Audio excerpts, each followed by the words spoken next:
السلام عليكم ورحمة الله وبركاته. كلنتو ونكسن برامج كنا وحين كو ايجي دونا لبا قدب او كلا عيدمدا إسرائيل او مالين بمالين كقدم بيستن إلا يتضبادي أكتوبر لبدو كون السدح إلا باتنكا ديدن قار بدونو كميدا إن دقال كمقالة قزة ديب لوغو عليو أما أي ديب أقول لابتان سياسوك البرامج كا وحين كجهل لدونا khilaafka dhanka dhaqaalaha ee u dhaxeeya ama canshuuraha Mareykanka iyo Shiinaha ma suurtagal ba in labada dal ay dagaal isaga hor yimaadaan maxaa keenay in Shiinaha uu ka meero dagaal toos ah inuu la galo wadanka Mareykanka haddaba hadii aynu ka hormarno dhanka magaalada Gaza gaar ahaan ciidamada Israa'iil sidaan la socono tan ilaa 7 Oktoobar 2023 qaar badan oo ciidamadaasi kamid ah ayaa ku dhintay gudaha magaalada Gaza halka qaar badan ay ku waasheen haddaba ilaa 7 Oktoobar waxaan la soconaa dhowr jeer ciidamada Israa'iil gaar ahaan kuwooda keedka iyo kuwa gudaha magaalada Gaza ku jiraba ee dagaalka dhanka furimaha ku jiray ama infantry-ga ahaa inay isku dayeen inay ka soo baxsadaan halka dagaalku ka socdo dhawaanihii ugu dambeeyay ciidamada Israa'iil qaar badan ayaa waxay saxiixayeen in dagaalka magaalada Gaza aan dib loogu celin maanta ayaa ugu dambeysay sida wargeysyada Israa'iil ay qorayaan ama waxa loo yaqaano wakaaladooda wararka kan loo yaqaan ay waxay leedahay ciidamada Israa'iil ee loo yaqaan IDF-ka gaar ahaan cutubka loo yaqaan 8200 ee sirdoonka militariga Israa'iil ayaa waxay saxiixeen inaysan dib ugu laaban doonin gudaha magaalada Gaza ciidamadan waxay ku andacoonayaan oo ay leeyihiin suurtagal ma ahan in dad yahuud ah gudaha magaalada Gaza lagu haysto inayna dagaal ka sii wadno ama xasuuq aynu ka sii wadno iyagoo markaasi sheegaya waana sida ay saxda ay tahay in ay suurtagal tahay in dadkooda halkaas ay ku laayaan laakiin oofarkii Netanyahu ahaa ayaa run ahaantii wuxuu ku adkeysanayaa in dagaalka magaalada Gaza uu sii socdo si isaga masiirkiisa siyaasadda ay markaas u soo afjarmin waa siyaasiga kaliya ee maanta caalamka ku nool ee masiirkiisa siyaasadda uu ku xiran yahay inuu wax dilo wax xasuuqo si markaasi xilka ugu dheereysto marka run ahaantii arinkan fashil weyn ay ku tahay Israa'iil guud ahaanba ciidamadoodii kuwa kaydka gaar ahaan waliba xitaa ciidamada kuwa cirka ayaa iyagana qayb ka ah oo diidan marka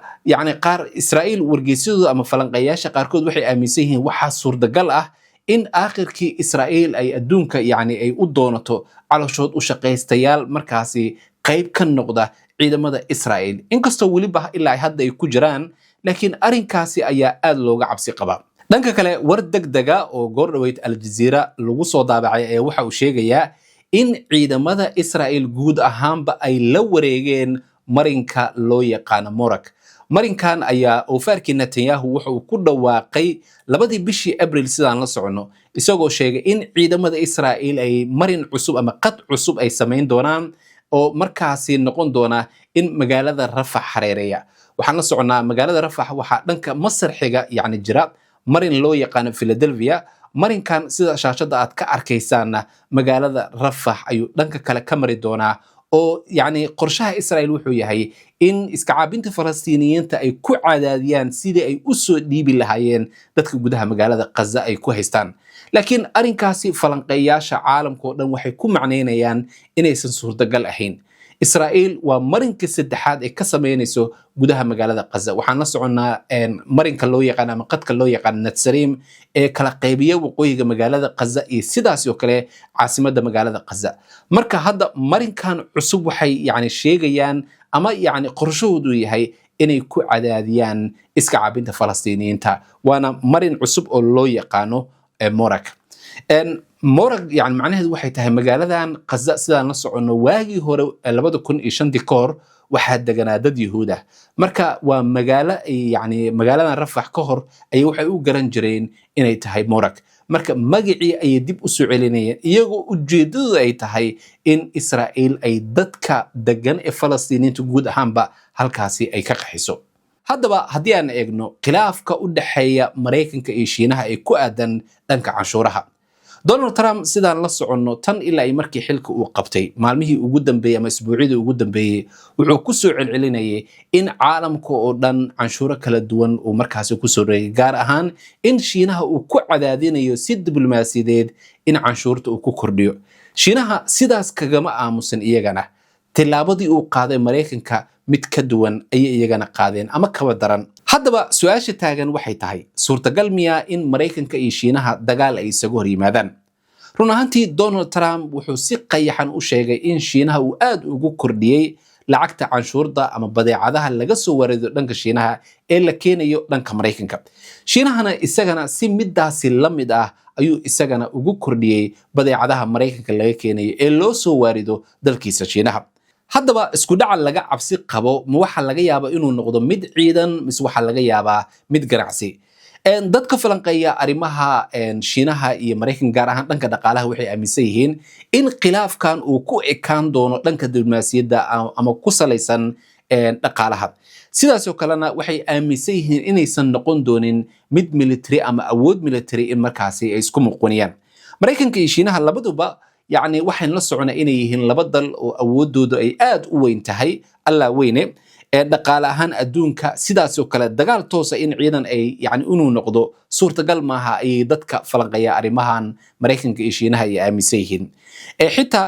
yani haddii ay dhacdana waxa la leeyahay waxa laga yaabaa in dhaqaalaha adduunka oo dhan yani inuu dam yiraahdo ayaa laga yaabaa haddii Mareykanka iyo Shiinaha ay yani isku dhacaan xagga militariga. haddaba haddii laga baaqsado inay isugu dhacaan dhanka militariga maxaa dhici kara oo yani suurtagal ah? waxaa suurtagal ah yani in canshuur cusub oo saa'id ah in labada dhinac ay markaasi badeecadahooda ay markaasi dalalkooda u kala waaridayaan inay saaraan. waxaa dhici karta ayaa leeyahay Shiinaha iyo Mareykanka inay isku dayaan in ganacsiyadooda ay go'doomiyaan in badeecadahooda ay u diidaan in dalalkooda aysan markaasi loo soo waaridin ama aan la soo gelin. waa arrinka suurtagalka ah ee dadka falanqeeya arrimahan Mareykanka iyo Shiinaha ee khilaafkooda ay markaasi ay suurtagalnimadooda ay sheegayaan. sidaas oo kale waxa laga yaabaa ayaa la leeyahay in tartan xoogan oo ku saabsan dhanka tiknoolajiyadda inuu dhaco in markaas ay ku tartamaan dhanka tiknoolajiyadda gaar ahaan TikTok-ga sidaas oo kale Huawei dhanka qalabkan markaasi kombiyuutarada la geliyo in ay markaasi ku tartamaan. Mareykanka qalab uu soo saaro halka Shiinaha isagana qalab u gaar uu soo saaro. marka Mareykanka suurtagal uma noqon doonto run ahaan dadka arrimaha dhaqaalaha waxay leeyihiin qalabka Mareykanka lagu soo saaro waa mid mar walba qaali ah. marka Shiinaha qalabka uu lagu farsameeyana يعني waa mid markaasi aad u raqiisa maadaama shaqaalahooda ay yihiin kuwa markaasi lacagta ay ku shaqeeyaan mid aad u hooseysa halka Mareykanka shaqaalaha ku nool dalkaasi Mareykanka daqiiqadiiba ama saacadiiba ay qaataan lacag saa'ida. marka suurtagal ma aha ayaa leeyahay in xitaa dhanka qalabka Mareykanka uu soo saaro in adduunka laga iibsado. dhanka kale su'aal kale oo muhiim ah oo dadka ay aad isu weydiinayaan ayaa jirta maxaa sababay in Shiinaha uusan u goodinin Mareykanka sida Ruushka uu adduunka kale wadamada reer galbeedka ee Mareykanka ugu goodinayo? run ahaantii Shiinaha iyo Mareykanka iyo Ruushka yani ma ahan siyaasad ahaan kuwa isbarbar dhigi karo. Mareykanka iyo Ruushka mar walba yani waxay isbidaan awood aad u weyn halka Shiinaha isagana awood badan uu leeyahay laakiin taa bedelkeeda siyaasad ka duwan ayuu markaasi ciyaarayaa. ma jecla Shiinaha inta badan inuu isku dheeririyo Mareykanka uu isku taago taa bedelkeeda wuxuu kula tartamaa dhanka dhaqaalaha. Shiinaha iyo Mareykanka waa laba wadan oo isku tiirsan dhanka dhaqaalaha labadoodaba midba midka kale yani ka maarmi kara ma jirto. warshadaha Mareykanka badankooda waxay ku yaalaan wadanka Shiinaha. marka qalabkan xitaa teleefoonadan iPhone-ka waxa la qiyaasayaa hadii yani dhanka dhaqaalaha iyo canshuuraadkan aad u sii kordhiyaan halkii telefoon qiyaasi inuu noqon karo $4,000 halka maanta adduunka uu ka joogo $1,300 ilaa $1,500 uu gaarayo. taana waxaa sababaysaa warshadaha Shiinaha inay ku yaalaan shaqaalaha Shiinaha inay yihiin kuwa markaasi aad raqiis u ah. run ahaantii wax soo saarka Shiinaha ugu badan waxaa fangareeya Mareykanka. warshadaha ugu waaweyn waxa iskala Mareykanka shaqaalaha ka shaqeeya ha noqdeen Shiineys ama yani dad indha yar laakiin inta badan dhaqaalaha maalgelinta Mareykanka ayaa maalgeliya wadankaas Shiinaha. marka waa laba dal oo markaasi aad isugu tiirsan dhanka dhaqaalaha suurtagal ma ahan ayaa la leeyahay inay isu dadegaan ama dagaal uu dhexmaro. qodobka labaad waxay tahay Shiinaha inta badan wuxuu ku dagaalamaa maskax ma ahan xabad iyo rasaas kuma dagaalamo. Ruushka wuxuu inta badan doorbidaa marka la isbarbar dhigo Shiinaha iyo Ruushka ruushka inta badan isaga yani wuxuu door bidaa in yani uu adeegsado awood military sida hadda uu adeegsaday awood military uu adeegsaday Ukraine iyo sidaas oo kale Suuriya iyo wadamada kale markaasi calooshood u shaqaystayaalka uu geeyay laakiin Shiinaha taa beddelkeeda wuxuu door bidaa tartan dhaqaale in adduunka uu ka abuuro tartan dhaqaale inuu abuuro sidaas oo kale dhanka tiknoolajiyada ayuu markaasi aad ugu horumaray sidaas oo kale siyaasadda caalamka inuu qabsado ayuu Shiinaha jecel yahay taa beddelkeeda halka Mareykanka isagana yani awood iyo sidaas oo kale uu doonayo dhanka dhaqaalaha inuu ku tartamo oo markaas ku muuqooniyo awoodda militariga waa Mareykanka dhanka kale Shiinaha wuxuu ka fikirayaa sumcadda caalamka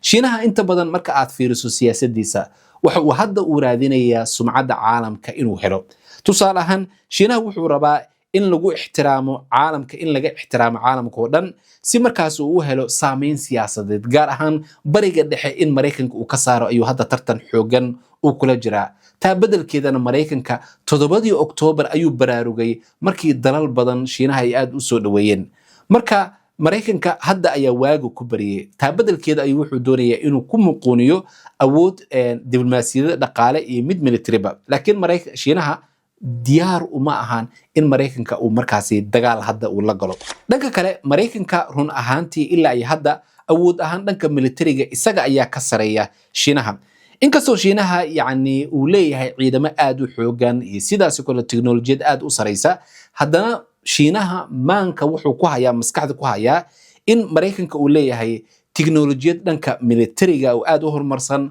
xulufo caalami ah in uu gobolka ama adduunka oo dhan Mareykanka uu ku leeyahay gaar ahaan ururka loo yaqaan NATO sidaas oo kale Japan Koonfurta Korea Australia wax la mid ah sidaas oo kale gobolka meelo badan oo kamid ah Asia in Mareykanka uu ku leeyahay saldhigyo aad u waaweyn marka Shiinahu wuxuu yani inta badan uu og yahay run ahaantii dagaal toos ah inuu la galo Mareykanka inay tahay khatar aad u weyn marka Shiinaha Mareykanka wuxuu kula dagaalami karaa run ahaantii wadiiqooyin kale ama yani siyaabo kale insha Allah wixii kale ee soo kordhana halkan ayaan dib idinkaga soo gudbin doonaa biidnillah